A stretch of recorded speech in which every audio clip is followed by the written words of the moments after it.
Hey guys, I'm Mark, I'm Alon. and welcome to another episode of The Next Man Up. Hey Alon, good to talk to you again, my friend. Yes, sir. Absolutely, Mark. Good to talk to you too. What's going on? Oh, another opportunity to spend some time with a person such as your caliber, with your wisdom and experience. Can I lay it on any thicker? Wow. I really relish that. This Like, almost sounds like I'm about ready to ask you for something, doesn't it? yeah, I was about to. I'm like, dude, like, what do you want, a date or something? what are you doing, man? What do you want? Nothing of the sort. Just kidding, man. Nothing of the sort. Hey, I just enjoy. I enjoy these conversations. I really do.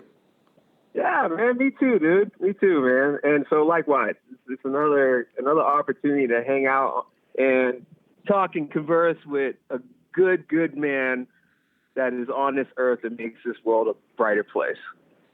Well, thank you. You're welcome. I've been using you this. hesitated there. I was like, with the hesitation, I thought for a second, he doesn't believe a word I said. I do. I know you better than that. Oh man, yeah.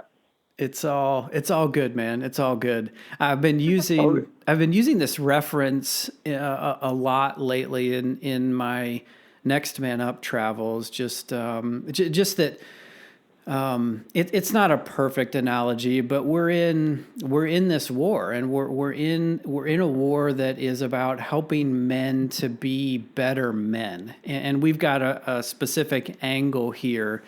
But we're helping men to be better men, and we're fighting on this battlefront that we have called Next Man Up, but we're really partnering with others that are out there in this space trying to encourage men to be better men. And the way, however we can help each other, you and me, and those that are listening, that's a real privilege and an honor that we get to share in this space. Yeah, absolutely, man. Absolutely. That's good. I like that. Yeah.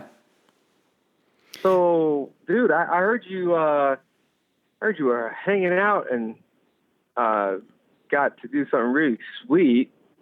What were you doing lately? Yeah. So what you are referring to is a cool opportunity that I had to help an organization called Team Focus, and we'll give Team Focus some props here. It's a national organization with an Ohio presence, and I got connected with the director of their Ohio chapter or Ohio affiliate a few months back, and we just started swapping our stories, or really I should say our passions about helping boys to become men.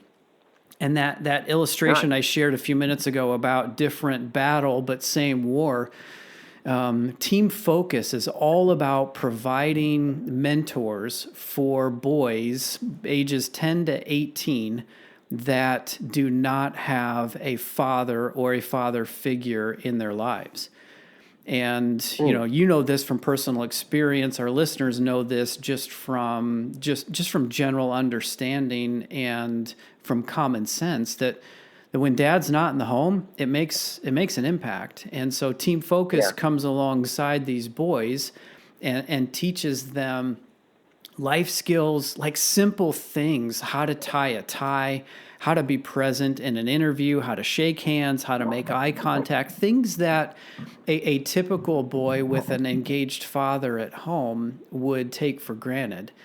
Team Focus helps these boys to learn those skills and many other life skills in a way that places them with other men, other mentors that can serve as like a father figure, although that may be a little too strong of a term, only because time does not allow it. But the leaders and the volunteers of this organization pour into the lives of these kids, particularly the director, showing up at their athletic events, showing up at their theatrical events, their academic events, things like that.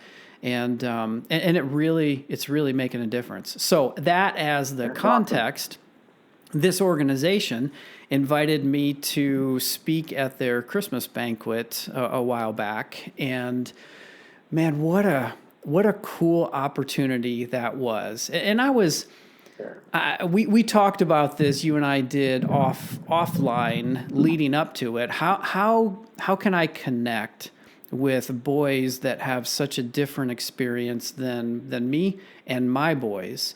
How do I really make an impact on them and connect with them? And so you'd given me some good advice, and as it turns out, I actually had 4 of these boys travel with me, just as part of carpooling. And so I had the ride up, Nice. and I had the ride down. The ride up, I never told them who I was, really, and what I was doing. And so they all kind of looked at me funny when I was introduced as a speaker.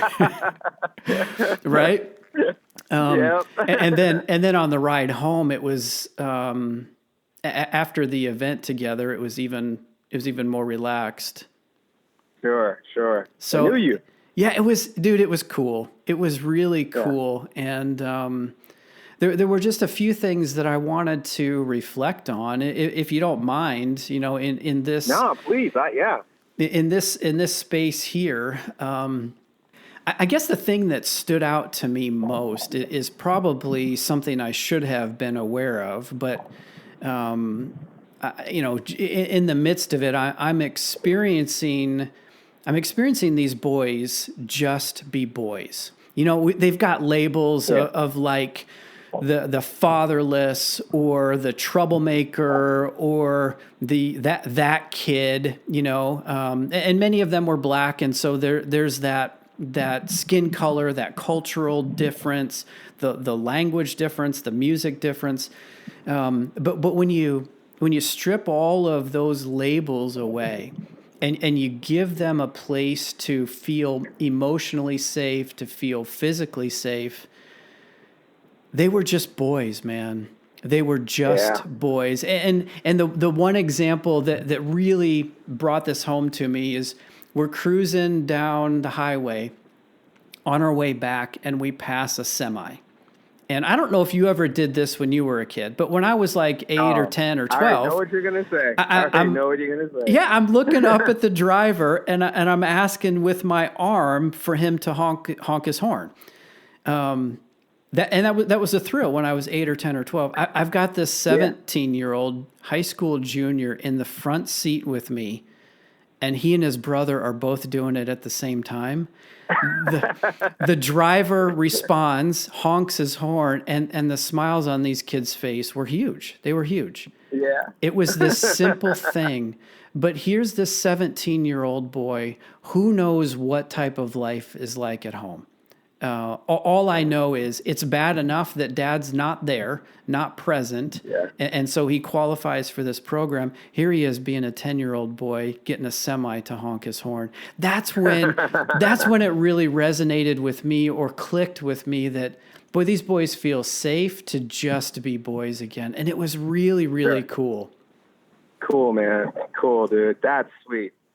I like that. Yeah, man. Just the opportunity just to be human, man, to explore, to be curious. I mean, I hear so much in that story, to have a sense of adventure, to build an experience. Like, they're going to talk about that for a while. Right. That's something that could be brought up, 20 years later. You remember when we were riding with that one dude who spoke and we passed that semi, man, that was cool, right? Like, it's nothing big. It doesn't seem big when you just say it. But when you feel it, when you experience, it's a whole different story. Yeah. And look, we as men, as boys, like we want that. We yearn for that. And when we feel, like you said, the safe place to be that, like, wow, like what fun, man. Yeah. What fun. I bet you it brought a smile to your face just to know that, like, you were part of that experience. Oh yeah. Yeah, and again, it was like, it made me think of times when we've had friends of my boys over, and they're hanging in our house. And I'm sort of involved sometimes, and sometimes I'm not, but I'm paying attention. I'm aware, but maybe not necessarily directly engaged. And I see them do something that I would associate with an 8-year-old or a 10-year-old, not immature, but just comfortable and relaxed, Yeah. and not posing or like they've got to present that I'm a man. They would do something that was more childlike, and that's what I was reminded of watching these guys try to get the That's cool. semi to honk. You know, they're just childlike, and Yeah. and to who knows what the future will hold in terms of our relationship, but for that moment, Yeah. they were given a place and a space to just be a boy, and it was pretty cool. That's cool, man. That's really neat. That's cool too. Yeah. The other thing that I thought was pretty fun and cool is after the, I guess, the speaking and the lunch and the programmatic portion of this banquet, we walked across the street and consumed 75% of a bowling alley. And the kids got to bowl 2 games together, and most of them were pretty bad. And in fact, the bowling alley didn't even give them bowling shoes. They just let them bowl in their street shoes. So probably easier to manage that. And it just, the kids didn't care. They were just having fun. But I was taken back. So I decided to hang around the 4 boys that rode with me, just to, again, try to lean in there. And I was taken back to when my boys were younger, and they wanted my attention, or they wanted to show me something like, Dad, did you see this? Or Dad, watch this. Or Dad, are you looking? Dad, do you notice me? And so... Yeah. You know, the boys at this event were not referring to me as Dad, and they weren't so obvious with it. But I was seeing those same signs. You know, one of the boys I had a running joke with about whether or not he was able to ever get any more than 1 pin in each of his balls. In fact, I referred to him later on. During that afternoon as 1 pin, because every ball he threw was just 1 pin. Anyway, when he threw a strike, you would have thought it was the best thing ever. Yeah. And he was looking for me because he wanted to know that I saw it.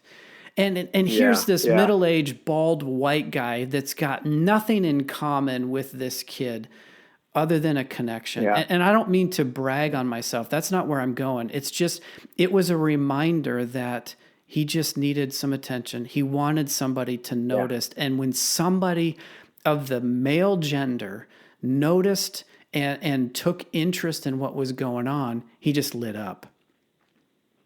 Like a Christmas tree. Yeah. Like a Christmas tree. Yeah. I'm sure you've experienced this in your life as a father, as well as in your travels and working with youth. You know what I'm talking about. Sure. Oh, absolutely. I get that every day working out of school. Like, you build, well, you give that space that you were talking about in the first thing that you're reminded of, like this safe space that they can be themselves in front of you, that you actually care, you actually want to see them succeed in life and stuff. I mean, it doesn't really, to start that connection, it doesn't take much, but, it takes a long time to have that really get pressed out, but it doesn't take that much to start. And that was done with you. And I've experienced that, just different places that I go where, it's like all of a sudden it's like, hey, yo, Mr. Alon, watch. Watch what? I've seen you for 30 minutes try to get that basketball in that hoop. Right. What do you want me to watch? But it's not really about them actually achieving anything. If they just want to know that, people always want to know that you're watching. Yeah, that's right. Notice me. They want that attention. You know what I mean? Right. And even as a father, I get that from my kids, and I get that, in respect to, next man up. Yeah, I've got that from my son, and he still does that. He's 16 years old, and he's still, there's still moments of him going, Dad, watch me. Or, he'll win a game and I wasn't able to see the game, but he'll be like, yeah, we won. That's right. Excited for him. And, he waiting for my response. And that's that's the piece I think that, gets lost sometimes not only are they trying to get your attention, they're waiting for a response from you. And it's in that moment that like, you know, something beautiful can happen or something very devastating can happen. You know, when the response is like, yeah, I see you, you're amazing, you're awesome. Like, you know, like things like that, like it builds a boy up. But when, you know, they see that they see a response from you that's like, oh, whatever, like I don't have time for you right now or whatever. Like you don't give them that positive attention, that positive like response. It devastates the world. Devastates the world. That's a great point, man. Just that precious moment of which way is this going to go? I have my dad's attention now, and I'm waiting for his response. And the power that's held in the words we choose, it's significant. Yeah, you're right on, man. That's an excellent point. And even the action, like was there a response of neglect? Was there a response of like an anger action? Was there a response of like you're not good enough? Was there? Yeah. You know what I'm saying? You go down a road, whatever it is, the response needs to be something that uplifts and builds. Because if it doesn't, it'll tear a boy's heart. That's all I know. Yeah. I know that firsthand. So. No, you're right on. Like I said, that's an excellent point and observation here that it's not just did you notice, but how are you going to respond? Yeah, that's interesting. These are cool, man. I like the little takeaways you got from this interaction and from this opportunity, man. What else did you jump on? So maybe one of the most fun components of this was giving each of the kids a chance to run the music. So, you know, we've got an aux cord in the car, and I'm like, okay, guys, pick a song or two or an artist, and let's go. And boy, okay. they were squirming when I first suggested that, because they're like, old middle-aged white guy, Christian. I don't know if he's going to handle this. And so finally, one of the younger boys decided to volunteer, and he was fumbling. He was in the back seat. He was fumbling with his phone for a bit, and finally got a song to go. And I'm like, what's taking him so long? Well, so the song starts playing, and there's all kinds of dips in the volume or like where words have been muted out. So I figured I knew what was going on, but I'm like, hey, what's going on with this music? Like, it just sounds really weird. And he was like, well, this is the clean version. So I said, so you got to play the clean version for my ears, but for your 14-year-old ears, it's okay to play the explicit version. And it was, of course, that's a rhetorical question. There was no good answer. But we just let it go. And so I got some Kendrick Lamar. I got a group that my son had to help me translate, which is NBA, Nancy Bravo NBA, Alpha, Young Boy, right? Yeah. Never Broke Again, Young Boy. Yeah. That was the one that three of the guys liked the most. So we're just kind of, I was enjoying the beats. I honestly, I couldn't catch most of the words. This is great. But so I was enjoying the beats, kind of bopping my head, and I let them all take a turn. And then I'm like, okay, my turn. And I have no idea what they were expecting, but I pulled out some NF, which is a Christian rap artist, but heavy beats and heavy topics. And so I dropped some NF songs on them, and I know they were like, oh, I didn't expect that from this guy. No. And then we went from NF to Lecrae, and one of the guys was like, "Oh, I know Lecrae. I know this artist." And so it was fun to see their reactions when I shared a little bit of my music library. In fact, one of the guys in the front seat grabbed my phone at some point and was just thumbing through my library, like, "What else does this guy have on his phone?" Sure. And was just picking some songs at random. But it was it was one of those moments based on your guidance, right? What you and I had talked about before, just listen, don't judge, get in their world. Yeah. I got in their world, and I gave them a little glimpse of, I get this. I get this beat, this genre of music because I actually have it on my phone. But it was fun to maybe I'm projecting here, but I think I broke some stereotypes or some expectations by being interested in their music as well as sharing some of my own. No, man, dude, there's so much here that I want to talk about, but I got to organize my brain. I got to say, I mean, look, man, there's, in some cultures, a meal is the way to like build relationship with others. Yeah. So you sit down and you partake in a meal together and you eat together. And actually, some cultures, it is so not cool not to eat what is put in front of you. It's almost like you're rejecting them as you reject the food. Right. And like, that, in essence, what we're doing is we're sharing ourselves with each other, and we can accept each other, and we can reject each other. And that rejection, depending on what it is, like, can be really detrimental. And so, like, I've taken that concept with anything that I do with someone brand new. It could be like, hey, you want to listen to some music? Hey, here's my phone. Put your favorite song on. Let me experience you.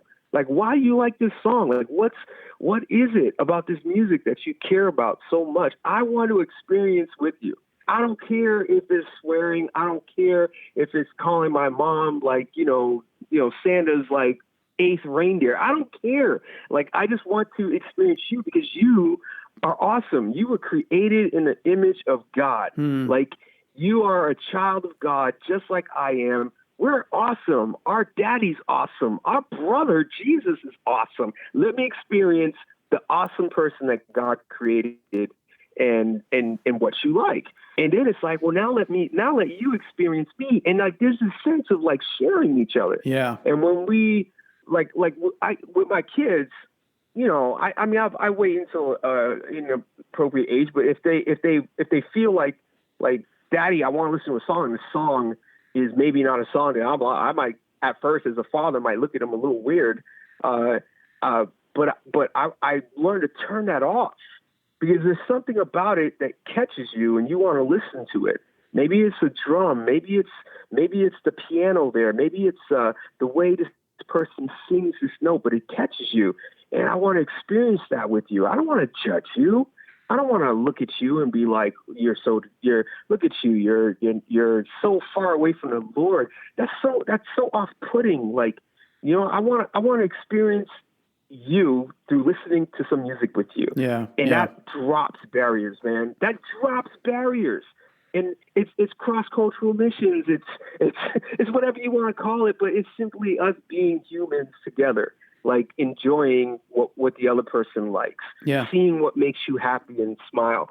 And when we are able to do that, what happens is the wall drops and people become really real. What you saw was those kids just getting real with you. Yeah. And because they felt safe enough to do that. Without you opening that door, they would have thought you were just another white, like middle-aged white man who was probably just there to say something and be gone. Right. But you weren't. Right. You shared life, And so I think that's huge. It's big, man. And I think as parents, I think as parents we can grow in that.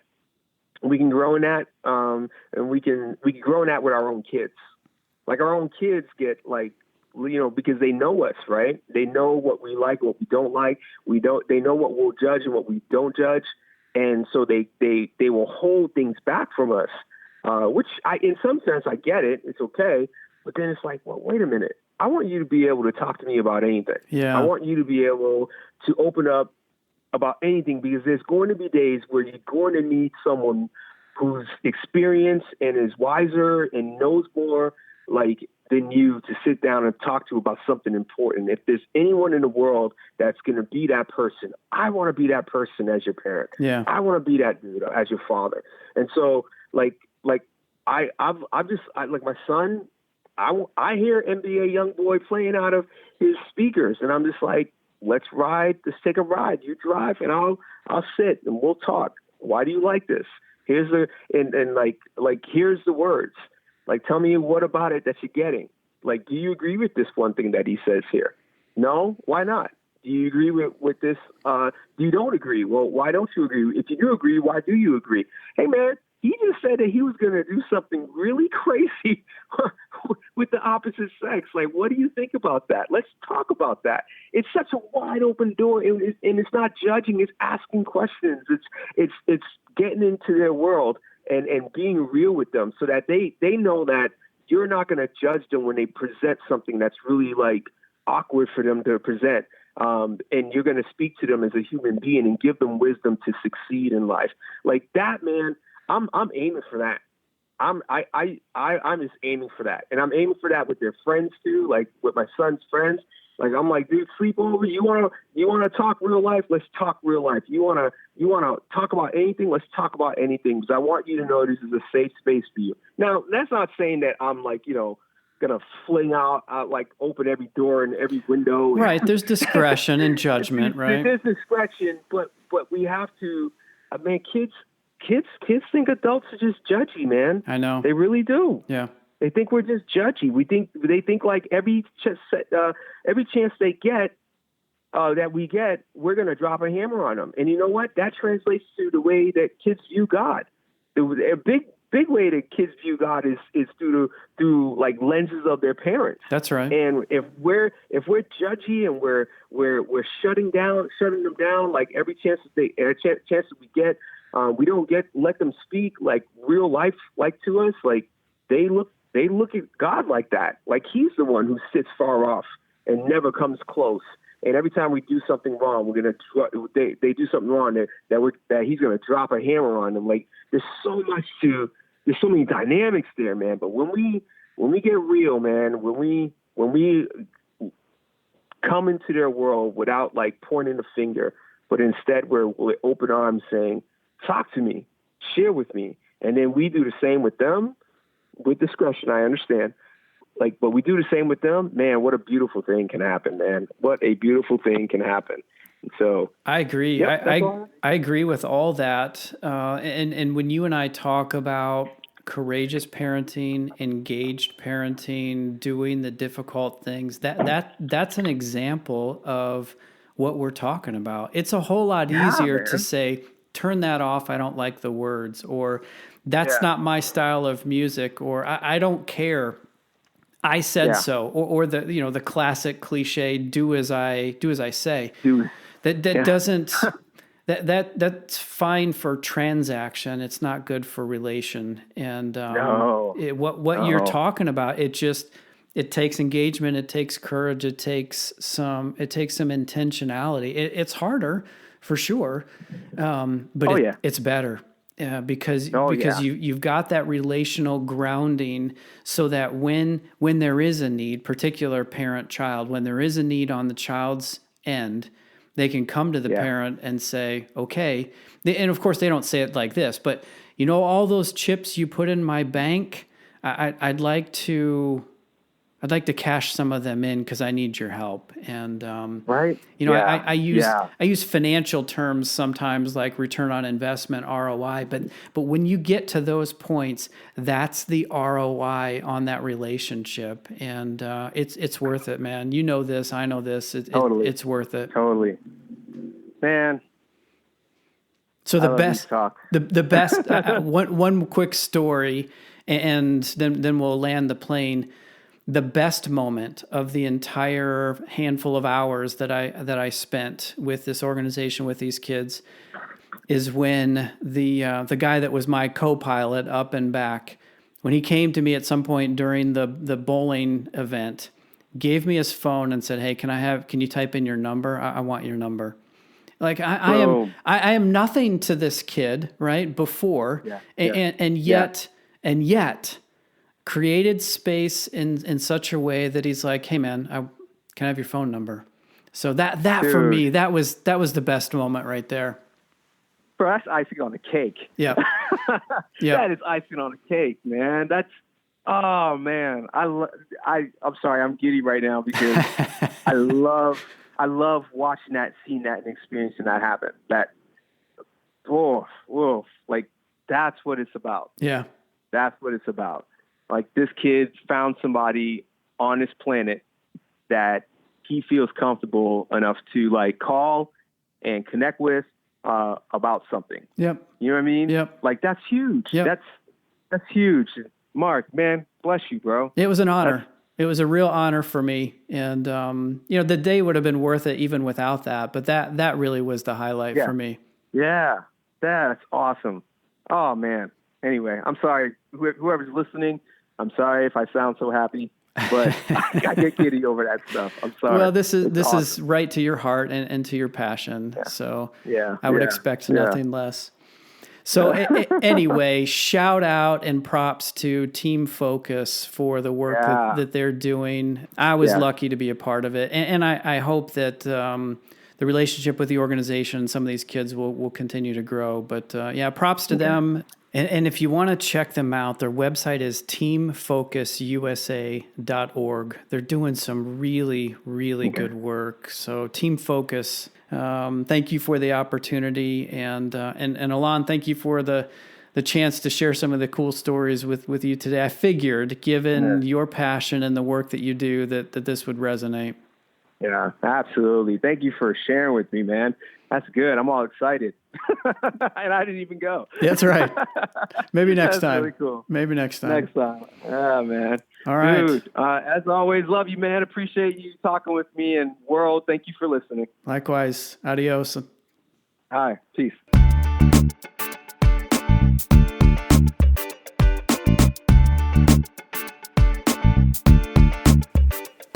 Hey, listeners, thanks for journeying with us on this Next Man Up podcast.